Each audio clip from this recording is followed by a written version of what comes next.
ये कहानी कृति और गौरव की है। कृति अपने माता पिता की एक इकलौती बेटी थी। कृति की स्टडी भी कंप्लीट हो चुकी थी और अब उसके माता पिता उसकी शादी करने बारे में सोचते हैं। कृति, तुम्हारी स्टडी तो अब पूरी हो चुकी है, अब क्या तुम्हारे लिए हम लड़का ढूंढ दें? तो कृति वहाँ से शर्माते हुए चली जाती है। अगले दिन ही कृति को देखने वाले लड़के वाले आ जाते हैं। तो बहन जी, क्या आपको हमारी लड़की पसंद है? बहन जी, आप भी क्या मजाक कर रहे हो? इतनी सुंदर लड़की को भला कौन मना करेगा? हमें तो ये शादी मंजूर है और अच्छा सा मुहूर्त देखकर हम जल्दी से शादी भी कर देते हैं। पर एक बात बहुत ही खटक रही थी कि गौरव जब से लड़की को देखने आया था तब से वे चुप ही बैठा था, मानो जैसे उसका तो मन ही न लड़की को देखने का। कृति और गौरव की धूमधाम से शादी होने के बाद कृति का ससुराल में पहला दिन था और जब वे अपने कमरे में गौरव का इंतजार कर रही थी। अरे, इतना समय हो गया, अब तक ये आए नहीं। क्या इनको नहीं पता है कि आज इनकी शादी की पहली रात है? अचानक ही वहां से गौरव आ जाता है। गौरव नशे में पूरी तरह धुत होता है, उसको कुछ नहीं दिखाई देता और अंदर आते ही वो, ए, तू मेरे बिस्तर पे क्या कर रही है? तुझे यहाँ आने की इजाजत दी तो दी किसने? चल निकल मेरे कमरे से बाहर। अरे, आपने तो कितनी पी रखी है? तो अब तू मुझे बताएगी कितनी पीनी है और कितनी नहीं। गौरव गुस्से में आकर कृति को थप्पड़ मार देता है और जिसकी वजह से कृति कमरे से बाहर जाकर सारी रात बाहर ही बैठी रहती है। अगली सुबह होते ही सबसे पहले कृति अपनी सास के पास जाती है। माँ, आपने मुझे पहले क्यों नहीं बताया कि गौरव ड्रिंक करते हैं? आपने मुझसे इतना बड़ा सच क्यों छुपाया? बेटी, अगर मैं तुम लोगों को बता देती, क्या तुम गौरव से शादी करती? मैं तुम्हारे पाँव पड़ती हूँ बेटा, उसे छोड़कर मत जाना। उसकी इस वजह से कोई भी उससे शादी करने के लिए राजी नहीं होता।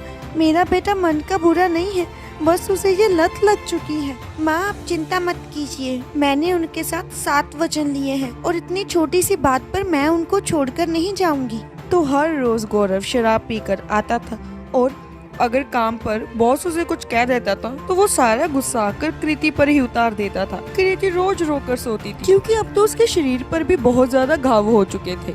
थोड़े दिनों के बाद ही करवा चौथ का व्रत था। अब कृति को तो ये पता था कि अगर मैं गौरव से कुछ भी पूछूंगी या फिर मांगूंगी तो वो मुझे बदले में थप्पड़ ही देगा। अरे माँ, मेरी किस्मत आपने क्या सोचकर लिखी थी? इतनी गंदी किस्मत।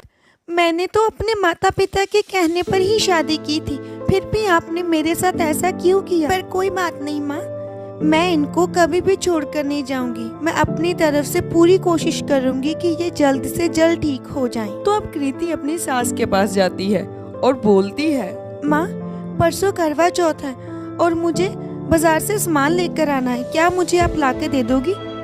बेटी, क्या तुम पागल हो चुकी हो? गौरव तुम्हें रोज मारता है और फिर भी तुम उसके लिए व्रत रखना चाहती हो।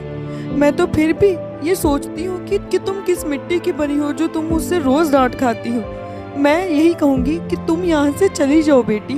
मैं नहीं चाहती कि मैं अपने बेटे की इस गंदी हरकत की वजह से तुम्हारी जिंदगी खराब कर दूं।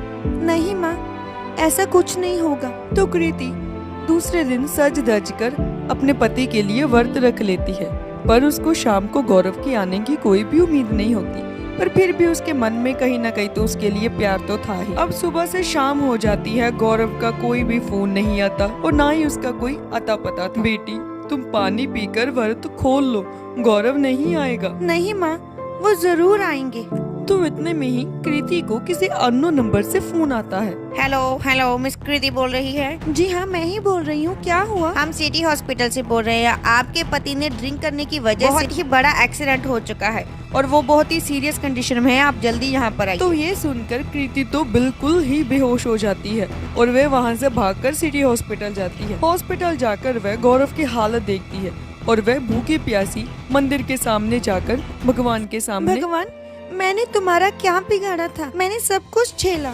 माँ, आज के दिन मेरा सुहाग मुझसे मत छीनो। आप जैसा बोलोगे मैं वैसा करूँगी, पर मेरा सुहाग मुझे वापस कर दो, वरना मैं अन्न का एक दाना भी ग्रहण नहीं करूँगी। तो दूसरी तरफ गौरव को अचानक ही होश आ जाता है, मानो जैसे कोई चमत्कार हो गया हो और वह सारी बात कृति की सुन लेता है। और जब कृति वार्ड के अंदर आती है, कृति, मुझे माफ कर दो, मैंने तुम्हें कभी नहीं समझा और आज तक मैंने तुम्हें केवल मारा ही है। मुझे पता है मेरी इतनी बड़ी गलती की कोई भी माफ़ी नहीं है।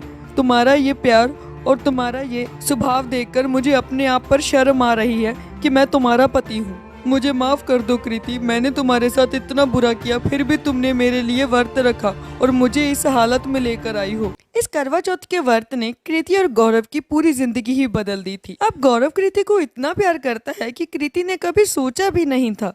तो दोस्तों, करवा चौथ का व्रत कोई दिखावे के लिए नहीं रखता है, वो केवल अपने पति की लंबी उम्र के लिए होता है। ये तभी पूरा होता है जब एक औरत सच्चे मन से ही अपने पति के लिए व्रत रखती है। क्या आप भी करवा चौथ के व्रत में विश्वास रखते हो? मुझे कमेंट बॉक्स में बताना बिल्कुल मत भूलना। और ऐसी और मजेदार कहानियाँ देखने के लिए हमारे चैनल को सब्सक्राइब और वीडियो को लाइक शेयर करना बिल्कुल मत भूलना।